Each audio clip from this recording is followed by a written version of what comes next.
Those were the first words Bradley Reynolds spoke to me when I walked through the doors of Horizon Technologies last Monday morning. No introduction, no pleasantries, just a dismissive once-over and a command delivered with thinly veiled contempt. I stood there in my simple gray maintenance uniform, my 58-year-old frame still strong but certainly weathered by life's journey. The company lobby bustled with well-dressed employees hurrying to their departments, none giving me a second glance. "Did you hear me?" Bradley's voice sharpened. He was in his mid-30s, immaculately dressed in a tailored navy suit that probably cost more than what most maintenance workers made in a month. His blonde hair was perfectly styled, and his posture radiated the confidence of someone who believed he belonged at the top of the hierarchy. "Stockroom. There's a mess that needs handling." I nodded quietly. "Yes, sir. I'll get right to it." His eyes narrowed slightly at my articulate response, as if surprised that I could string together a coherent sentence. "And when you're done with that, the bathrooms on the executive floor need attention. They're below standard." "Of course," I replied, keeping my expression neutral despite the heat rising in my chest. I knew exactly what he was doing. "What's your name again?" he asked, not bothering to check the badge clearly displayed on my chest. "Walter Thompson," I replied. "Right. Well, Walter, at Horizon, we maintain certain standards. I expect those standards to be met." With that final statement, he turned and walked away, already dismissing me from his thoughts.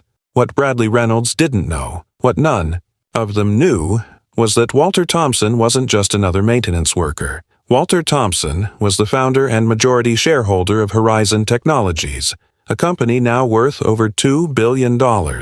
And I had returned to my creation after nearly a decade away for one very specific purpose.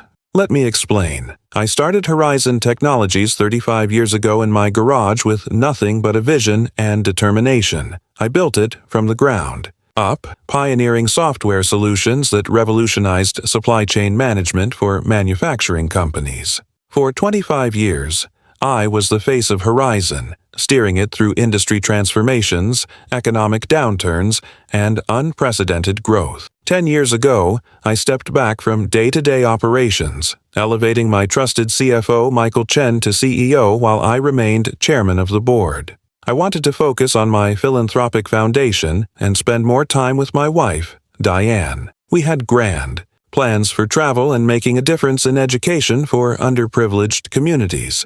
But 5 years later, Diane was diagnosed with an aggressive form of cancer. Our world shattered, and for the next 3 years, my only focus was being by her side through treatments, remissions, and relapses. After Diane passed away 2 years ago, I retreated further from public life. I still attended quarterly board meetings virtually, but otherwise remained disconnected from Horizon's operations. The company continued to thrive under Michael's leadership, or so the financial reports suggested. But 6 months ago, Michael suffered a severe stroke and had to step down immediately. The board quickly appointed Bradley Reynolds, our COO for just 3 years, as interim CEO. I was still deep in my grief and barely paying attention. I approved the decision without much thought, based solely on the board's recommendation and Bradley's impressive resume and apparent results.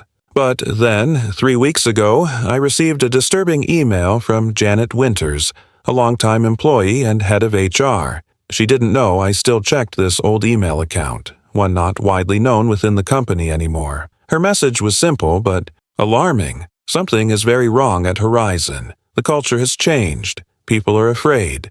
Resources are disappearing. I'm being pushed out after 20 years. I have no proof, but I know in my heart this isn't the company you built.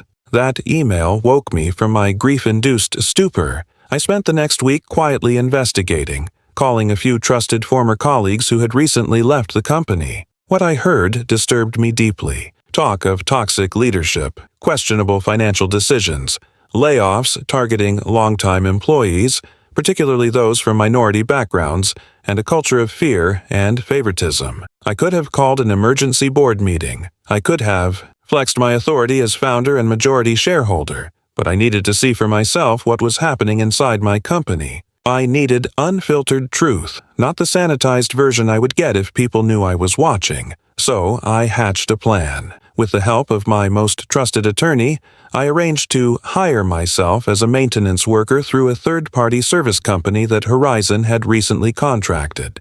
A simple change of appearance, letting my beard grow out fully gray, wearing glasses instead of my contacts, and donning the uniform of invisibility that is a maintenance worker's clothes, was all it took. The few people who might have recognized me were mostly gone, and the current leadership had never met me in person, knowing me only from old company photos where I looked very different, clean-shaven, in expensive suits, 20 pounds lighter. My vantage occulta, as my Brazilian grandmother would have called it, my hidden advantage, was perfect. I was invisible, yet omnipresent. Maintenance workers can access every part of a building without raising suspicion. People speak freely. Around those they don't consider important. And, most critically, I had access to parts of my company most employees never see. So there I was, on day one of my undercover mission, being ordered to clean a stockroom by a man who had no idea he was speaking to the person who had signed his very first paycheck. As I pushed my cleaning cart toward the stockroom, I noticed a young woman hurrying behind me, almost as if trying to catch up without being obvious about it. Once we were in a quiet corridor, she spoke. "Excuse me, sir. You're new, right?" Her voice was hushed, cautious. I turned to face her. She was perhaps in her late 20s, with warm brown skin and intelligent eyes behind stylish glasses. Her ID badge read, Zoe Williams, Software Development. "Yes, started today," I replied with a friendly smile. She glanced around nervously. Before continuing, "I just wanted to say, don't take it personally. Mr. Reynolds, he's like that with everyone in maintenance and support roles. Especially," she hesitated, clearly uncomfortable, "especially older black men like me?" I finished for her, keeping my tone matter-of-fact. She nodded, relief and sadness, crossing her face. "It's not right. This company used to be different. Before Mr. Chen had his stroke and Mr. Reynolds took over, things were better." "You've been here a while, then?" I asked. 3 years. Not that long, but long enough to see the change. Anyway, I just wanted to say welcome and, well, if you need anything or if anyone gives you trouble, I'm usually in the East Wing, 3rd floor. "Thank you, Zoe. I appreciate that kindness." She smiled.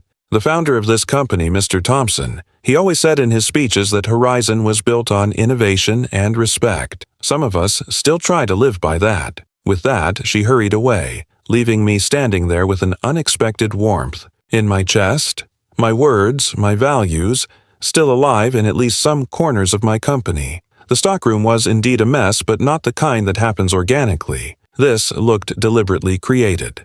Boxes opened and items scattered, papers strewn about.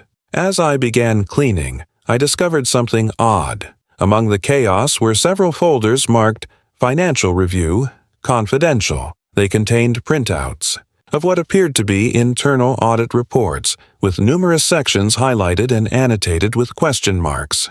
I carefully photographed these documents with my phone before returning them exactly as I'd found them. This wasn't just a messy stockroom, it was a dumping ground for something someone wanted hidden, but not destroyed.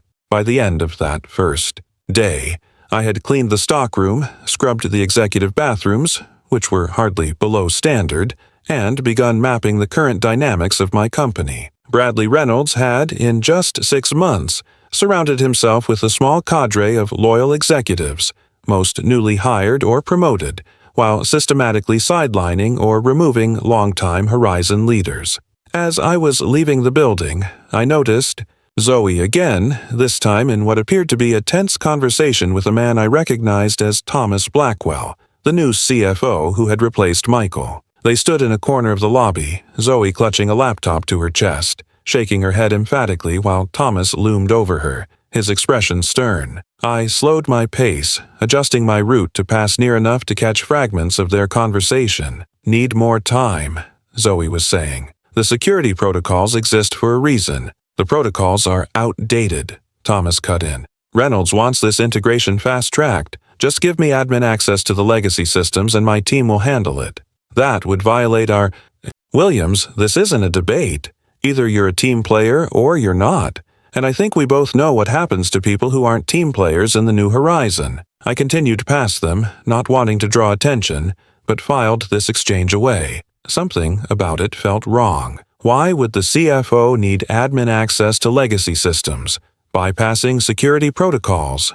That night, in my downtown apartment, far more modest than what most would expect from a billionaire founder, I reviewed what I'd learned and seen, the questionable financial documents, the cultural shift, the pressure on Zoe. Individually, these could be explained away. Together, they formed the first pieces of a troubling puzzle. I called my attorney, Elaine Richardson, who had helped set up my undercover operation. "Walter, are you sure about continuing this?"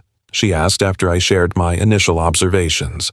"You could simply call an emergency board meeting, assert your authority, and they'd have time to cover their tracks," I interrupted. "No, Elaine, I need to understand exactly what's happening before I make any moves. Something feels fundamentally wrong, and I need evidence, not just suspicions. Be careful," she warned. "If Reynolds is as problematic as you suspect, discovering who you are could be dangerous." I laughed softly. "I'm an old man pushing a broom. I'm invisible to people like Bradley Reynolds." But Elaine's concern wasn't misplaced. By Wednesday, just my third day undercover, I discovered just how perilous my position might be. I was emptying trash bins in the legal department when I overheard a conversation from behind a partially open door. Bradley's voice was unmistakable, as was his tone, confident, dismissive, and slightly impatient. "The old man hasn't been actively involved in years," he was saying. "Since his wife died, he's barely been coherent in the quarterly video calls. The board trusts our judgment." Another voice, Thomas Blackwell's, responded, "Still, the merger agreement gives Renaissance Tech control over too many of our patents. Walter Thompson built this company on those innovations. If he realizes what we're doing—" "He won't," Bradley cut in. "By the time the deal is public, it'll be too late. The preliminary paperwork is hidden in plain sight as routine updates, and with the golden parachute clause, even if Thompson or the board objects later, our positions are secured. $8 million each if we're removed after the merger. Not bad for less than a year's work, wouldn't you say?" I nearly dropped the trash bag I was holding. A merger? With Renaissance Technologies? They were our biggest competitor, known for acquiring companies, stripping their assets, and discarding the remains. And they were planning to do this behind my back, with golden parachutes for themselves regardless of the outcome. I moved away from the door before I could be discovered, my mind racing. This wasn't just about a toxic workplace culture or a prejudiced CEO. This was corporate theft on a massive scale. That evening, I tried accessing Horizon's system remotely using my old credentials, but found my access had been restricted to basic financial reports. Another change I hadn't been notified about.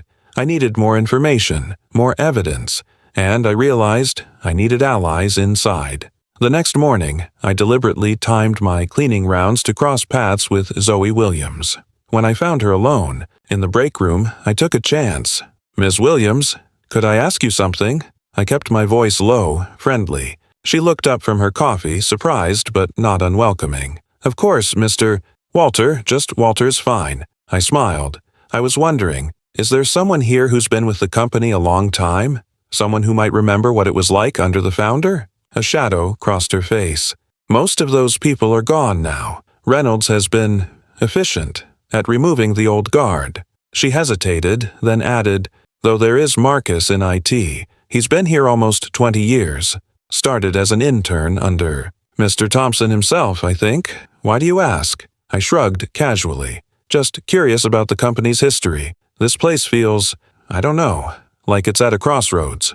Something in my words seemed to resonate with her. She leaned forward slightly. "It is, and not in a good direction." She glanced around to ensure we were still alone. "Marcus is on the 4th floor, IT department. Tell him Zoe sent you. He might be willing to talk." I thanked her and continued my rounds.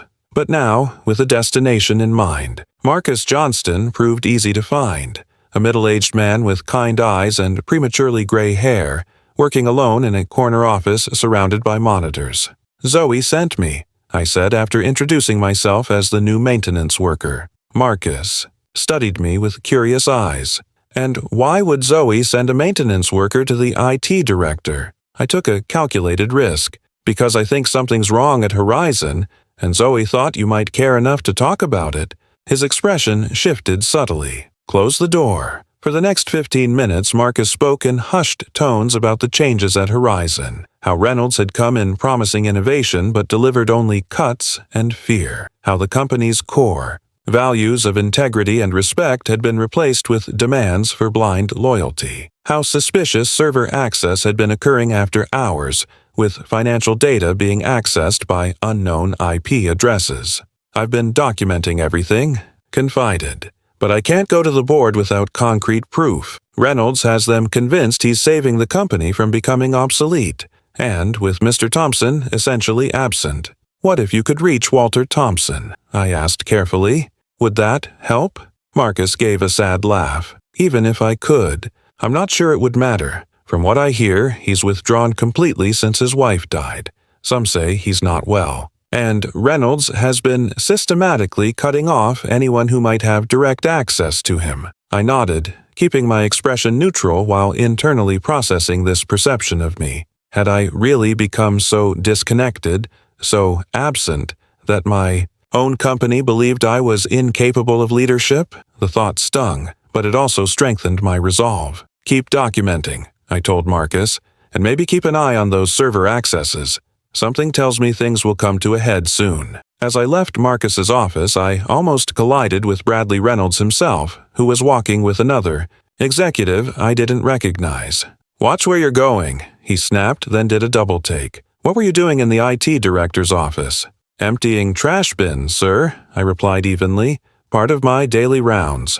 His eyes narrowed suspiciously. Your rounds should stick to common areas and designated spaces. Private offices are cleaned on schedule, not randomly. I apologize, sir. Still learning the routines. Bradley's companion, a sharp-featured woman in an expensive suit, tugged at his arm. Bradley, we'll be late for the call with Renaissance. At the mention of Renaissance, Bradley shot her a warning look before turning back to me. Stay out of private offices unless specifically instructed. Understood. And when you're done with this floor, the conference room on 6 needs setup for tomorrow's board presentation. Coffee service for 12, water pitchers, the works. Board. Presentation? I echoed before I could stop myself. Bradley's expression hardened. Yes, a routine quarterly update.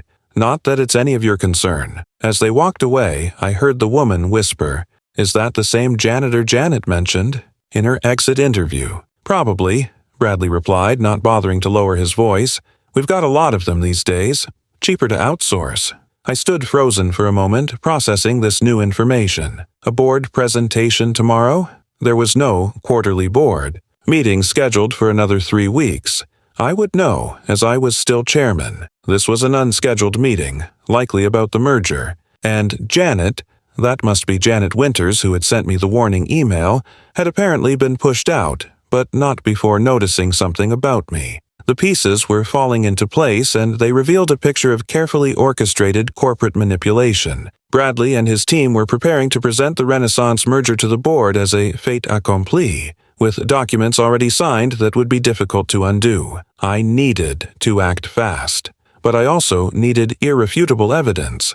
That afternoon, while setting up the conference room as instructed, I placed a small, legally obtained recording device under the main table, something my attorney had provided just in case.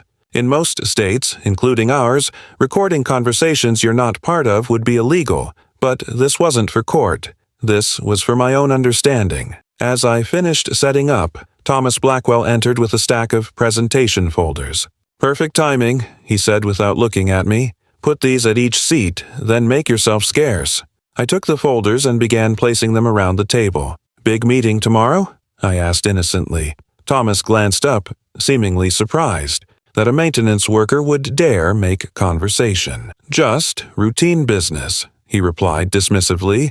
Must be important business for the whole board to come in, I continued, keeping my tone casual as I distributed the folders.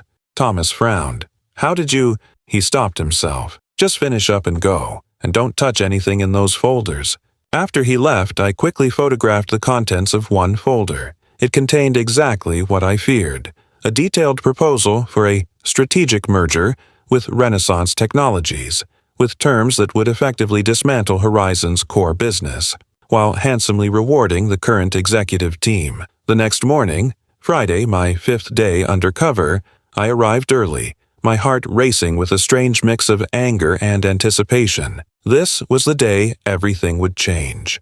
I had spent the night conferring with Elaine, sharing the evidence I'd gathered and finalizing our plan. "Are you absolutely sure about this approach, Walter?" she had asked. "It's certainly dramatic. These people respond to power in theater," I had replied. "So that's exactly what I'll give them." As the board members began arriving for the 9 o'clock meeting, I stayed visible but unobtrusive, refreshing coffee and adjusting room settings. Few gave me a second glance, just another service worker in their peripheral vision. I recognized most of the board members, though some were new faces appointed during my reduced involvement. None recognized me in return. My transformation was complete, from respected founder to invisible servant. At precisely 9, Bradley Reynolds entered with Thomas Blackwell and their inner circle. Bradley looked confident, almost smug, as he greeted the board members and directed them to their seats.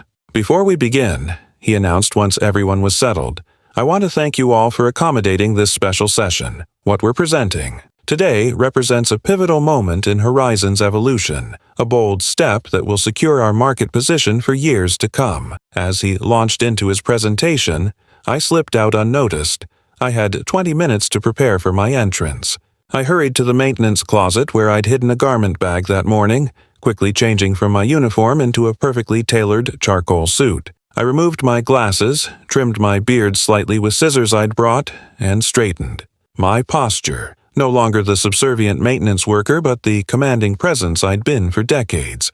I sent a quick text to Elaine, who was waiting in the lobby with Marcus and Zoe, allies I'd revealed my true identity to earlier that morning. Their shocked expressions had been quickly replaced by determination to help make this work. At exactly 9:25, I stepped into the elevator and pressed the button for the 6th floor. My pulse raced, but my resolve was unshakable. This was my company, my legacy, and I would not let it be stolen through deception and disrespect. The board room fell silent when I opened the door. Bradley was mid-sentence, gesturing toward a slide showing projected revenue from the Renaissance merger. He froze, his expression confused by the interruption. "Excuse me," he began impatiently. "This is a private—" His words died in his throat as recognition slowly dawned. Several board members gasped. One actually stood up. "Walter?" Victoria Mendez, our longest-serving board member, breathed in disbelief. I smiled warmly at her before surveying the room. "Good morning, everyone. I apologize for the dramatic entrance, but it seemed appropriate given the circumstances." Bradley's face had drained of color, his jaw literally dropping as I walked to the head of the table, his position, and placed my hands firmly on the polished wood. "For those who might be confused," I continued, my voice steady and authoritative, "I am Walter Thompson, founder and chairman of Horizon Technologies, and I've spent the past week working as a maintenance employee in my own company." The silence in the room was absolute. Even breathing seemed to have stopped. "Mr. Reynolds," I said, looking directly at Bradley, whose shocked expression had morphed into something between fear and calculation, "would you like to explain to the board why you're presenting a merger proposal that would effectively dismantle this company while enriching yourself and your chosen few? Or shall I?" "Walter," he started, recovering slightly, adopting a concerned tone. "I understand this must seem sudden, but if you'd been more present these past months, you'd understand. The market pressures we're facing. This merger is the best path forward." "Is that why it was negotiated in secret?" I interrupted. "Is that why you've been systematically removing long-term employees who might question it? Is that why you've hidden financial data from your own board?" I nodded to Victoria, who pressed a button that lowered a screen on the side wall. Elaine entered with Marcus and Zoe, each carrying documentation. "Ladies and gentlemen of the board," I continued, "what you're about to see is evidence of financial manipulation, unauthorized server access, and discriminatory employment practices, all designed to create a false narrative of a struggling company that needs to be acquired." For the next 30 minutes, we presented our findings. Marcus detailed the suspicious server activities and altered financial reports. Zoe explained how security protocols had been deliberately bypassed. Elaine outlined the legal implications of the golden parachute clauses Bradley had secretly included in the merger documents. Throughout it all, Bradley's expression cycled through shock, anger, and finally, a calculated calm. "This is a misunderstanding," he insisted when we finished. "Walter, you've been detached from day-to-day operations for years. The business has evolved. These changes were necessary." "Were they?" I challenged. "Was it necessary to tell me to clean bathrooms that were already clean? Was it necessary to create busy work for an employee you thought was beneath you? Was it necessary to systematically remove people of color from leadership positions?" A murmur ran through the board members at this last point. "That's an outrageous accusation," Bradley sputtered. "We make personnel decisions based solely on performance." "Then perhaps you can explain this," I replied, nodding to Zoe, who distributed a document showing termination patterns under Bradley's leadership. The data was unmistakable. A clear pattern of pushing out minority employees, particularly those over 50. "Or this," I continued as Marcus displayed emails between Bradley and Thomas discussing how to modernize our company image by bringing in fresh faces that would appeal more to their target clients. Bradley's composure finally cracked. "You were spying on us," he accused, his voice rising, "sneaking around like some kind of—" "Careful, Mr. Reynolds," I interrupted calmly. "Consider your next words very carefully. I was observing my own company, which is both my right and my responsibility as chairman and majority shareholder." I turned to address the full board. "I take responsibility for my absence. After Diane's death, I withdrew too completely. I trusted the wrong people and didn't verify that my company's values were being upheld. That ends today." I pressed a button on the remote in my hand, and the screen changed to show a single document, a termination notice with Bradley Reynolds' name at the top. "Mr. Reynolds, you are hereby removed as CEO of Horizon Technologies, effective immediately. Security will escort you and Mr. Blackwell from the premises after this meeting concludes." Bradley's face contorted with rage. "You can't do this. The board has to vote." "Actually," Victoria interjected, "as chairman and majority shareholder, Walter can indeed take this action unilaterally in cases of documented ethical violations. And what we've seen today certainly qualifies." Bradley looked around the room, searching for allies but finding none. Even Thomas Blackwell had distanced himself, physically moving his chair away from Bradley's. "This isn't over," Bradley finally said, his voice low and threatening. "Renaissance will still want those patents. And there are other ways. Renaissance has already been informed that Horizon is not for sale," Elaine stated flatly. "They've also been made aware of the potentially fraudulent nature of your negotiations. They've withdrawn all interest rather than risk being associated with such practices." The fight visibly drained from Bradley. His shoulders slumped, and for a brief moment I saw beneath the arrogant facade to the insecure man beneath. It wasn't satisfaction I felt in that moment, but sadness. Sadness for what my company had endured, and for the wasted potential of a leader who chose exploitation over excellence. "Security is waiting outside," I said quietly. "Please collect your personal items only. All company devices and documents will remain here." As Bradley and Thomas were escorted out, the boardroom erupted in questions and exclamations. I raised my hand for silence. "We have much to discuss and many decisions to make," I acknowledged. "But first, I want to introduce you to two people who represent the true spirit of Horizon Technologies." I gestured to Marcus and Zoe, who stood nervously at the side of the room. "Marcus Johnston has been with us for nearly 20 years, maintaining our technical integrity even when pressured to compromise it. And Zoe Williams, though newer to our family, embodies the innovation and ethical commitment that built this company. These are the kinds of leaders Horizon needs, people who do what's right, not what's expedient." Over the next 2 hours, we had an honest, sometimes painful discussion about how Horizon had strayed from its founding principles. We established a transition plan, with me stepping back into an active chairman role while we searched for a new CEO. Marcus was promoted, to CTO, and Zoe would lead a new ethics and innovation team. As the meeting concluded, Victoria pulled me aside, her expression a mix of admiration and lingering shock. "A maintenance worker, Walter? Really? You could have been hurt or worse if Reynolds had discovered who you were." I smiled. "That was exactly the point, Victoria. Reynolds never saw me because he didn't believe I was worth seeing. That blindness was his weakness, and, ultimately, his downfall. In the weeks that followed, we rebuilt Horizon from the inside out. We rehired key personnel who had been pushed out, including Janet Winters, who returned to lead an expanded HR department focused on inclusive excellence. We reviewed and reversed questionable decisions made under Bradley's leadership, recommitting to the values that had made Horizon successful for 3 decades. 6 months later, at our annual company gathering, I stood on stage looking out at over 1,000 employees, some new, many familiar, all united by a renewed sense of purpose.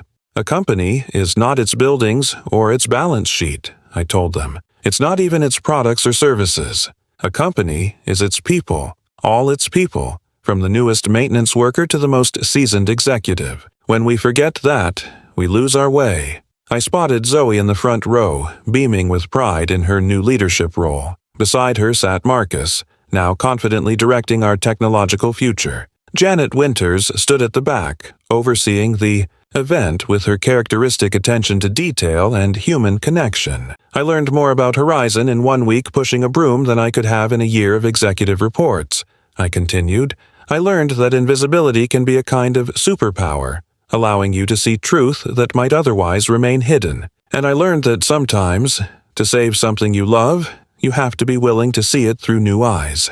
The applause that followed wasn't just for me. I knew. It was for all of us. For a company that had looked into the abyss of losing its soul and pulled back just in time. As for Bradley Reynolds, I heard he struggled to find equivalent employment after the truth about his leadership at Horizon became known. Last I heard, he had taken a much lower-level position at a startup, where hopefully he was learning the humility and respect he had lacked at Horizon. Sometimes I think about that moment when he first looked at me in my maintenance uniform and saw someone he could dismiss and disrespect with impunity. The shock on his face when I walked into that boardroom in my suit, that moment when invisibility became unavoidable presence, will stay with me forever. But the true lesson wasn't about revenge or even justice.